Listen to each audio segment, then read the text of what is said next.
Welcome back to the deep dive. Today, we're really getting into the engine room of modern HR systems. Yeah, the compensation piece specifically. Exactly. If you're serious about system admin or, working towards mastering Workday compensation, this one's definitely for you.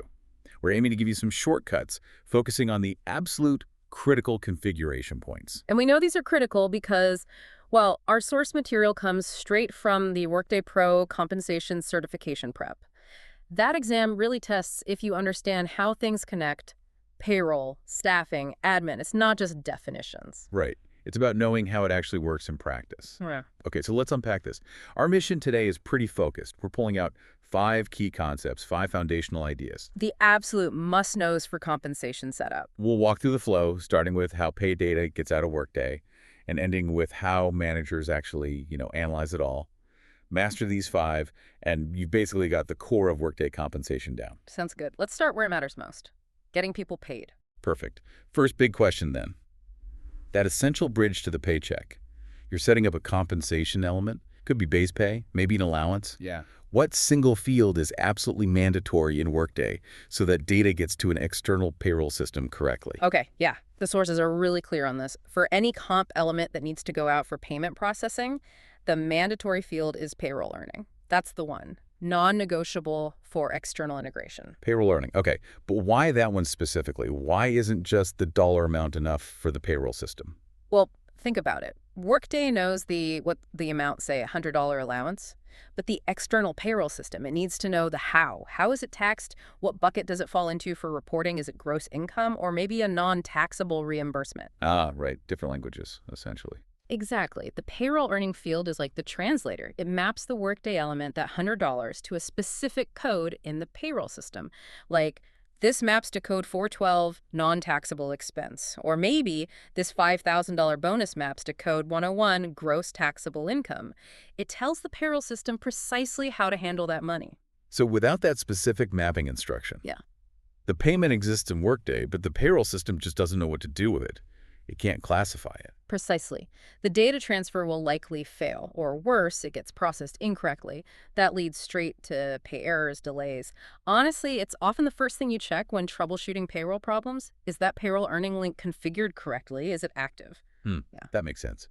It's the difference between just having a number and having actionable, classifiable pay data. Okay, so we've got money flowing out correctly. Now, what about making sure decisions inside the system are fair?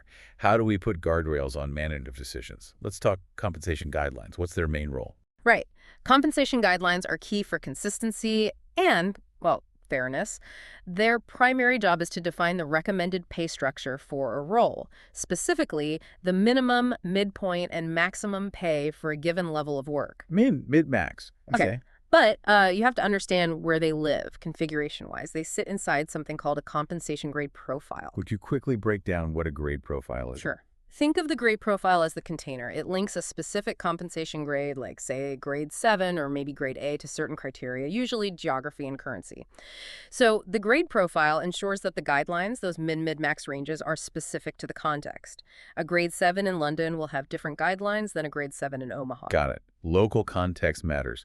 So the guidelines set the range. But what if a manager finds an amazing candidate who demands a salary above the maximum set by the guidelines? Does the system just block it? Seems a bit rigid. Yeah, that's a really important point. Real life isn't always neat and tidy. The system aims for guidance, not necessarily rigid enforcement that breaks the business. So while the guidelines define the standard range, and managers will usually get a warning if they go outside it, Workday typically allows exceptions. Ah, okay. But, and this is the key insight, exceeding the range usually isn't silent. It often triggers a specific business process, an approval workflow. The manager might need to add justification, maybe route it to HR, or even up to an executive for review. So the guidelines don't necessarily stop the exception, but they make it visible. They force an explicit approval for going outside the norm. Exactly that. It enforces the policy by making deviations trackable, justifiable, and subject to the right level of oversight. It maintains integrity while allowing flexibility when truly needed. Right. Creates an audit trail. Okay, that makes sense. So individual decisions have guardrails. Now, what about scale? Big changes. Imagine a company-wide cost of living adjustment, or maybe merit increases for thousands of people at once. How do you handle that efficiently? What's the go-to task? For those large-scale, criteria-based adjustments affecting many workers simultaneously, the specific task you'd use is manage mass compensation change. Manage mass compensation change. Okay, now I have to ask, for someone familiar with Workday, couldn't you technically just use an EIB, an Enterprise Interface Builder, to upload all the new salary figures? Why use this specific task? That's a great question because it highlights a crucial difference. An EIB is essentially a data loader. It's great for getting data in, but the manage mass compensation change task is more than just a data load. It actually executes a business process. A business process. How so? It uses predefined eligibility rules to determine who gets the change. It applies the changes based on the logic you set up, percentages, flat amounts, whatever. And crucially, it runs these changes through the official Workday business process engine. This means it triggers approvals if needed, sends notifications, updates relevant fields, and creates an auditable event record for each worker impacted. Ah, okay, so it's not just dumping data.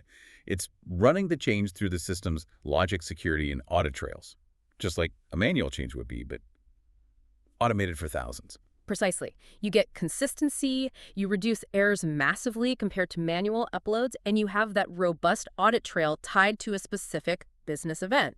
An EIB upload doesn't inherently do all of that process execution. Got it. Efficiency and integrity at scale. That's powerful. All right, moving to concept 4. Let's think about the start of the employee journey, or maybe a transition, a staffing event, like a hire or a transfer or a promotion. The system needs to automatically assign the right compensation package, the right grade, plan eligibility, etc., based on the job and location.